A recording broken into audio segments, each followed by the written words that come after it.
কোথায় আছেন আওয়ামী লীগের সাধারণ সম্পাদক ওবায়দুল কাদের?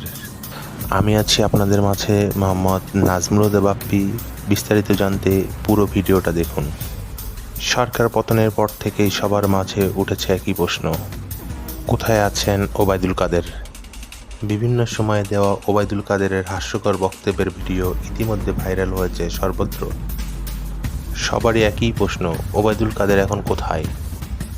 তিনি কি দেশে আছেন নাকি উড়াল দিয়েছেন ভিন দেশে? এরই মধ্যে বিমানে থাকা ওবায়দুল কাদেরের একটি ছবি সামাজিক যোগাযোগ মাধ্যমে ভাইরাল হয়েছে। সেখানে দেখা যায় বিমানের সিটে বসে আছেন ওবায়দুল কাদের, তার বাম পাশের সিটে বসে আছে একজন নারী। ওই ফ্লাইটে আরও অনেক যাত্রী ছিলেন, তবে ওই ফ্লাইটে ওবায়দুল কাদের দেশ ছেড়েছেন কিনা তা নিশ্চিত হওয়া যায়নি। একটি সূত্রে জানা গেছে, শেখ হাসিনার একদিন আগেই দেশ ছেড়েছেন ওবায়দুল কাদের।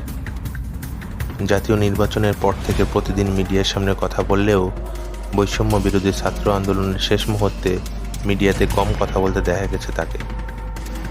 সূত্রের মতে গত 4ই আগস্ট থেকে আওয়ামী লীগের সাধারণ সম্পাদক গা ঢাকা দিয়েছেন। সূত্রটি আরও বলছে, ওবায়দুল কাদের গত 4ই আগস্ট রাতে দেশ ত্যাগ করেছেন। তিনি বর্তমানে সিঙ্গাপুরে রয়েছেন।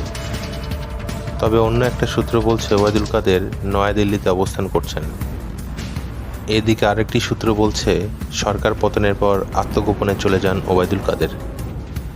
ওবায়দুল কাদেরকে শেষবার দেখা গিয়েছিল গত 3ই আগস্ট আওয়ামী লীগ সভাপতি শেখ হাসিনার রাজনৈতিক কার্যালয়ে আয়োজিত সংবাদ সম্মেলনে। সেখানে শেষবারের মতো কথা বলেছিলেন তিনি। এরপর থেকে তাকে আর কোথাও দেখা যায়নি।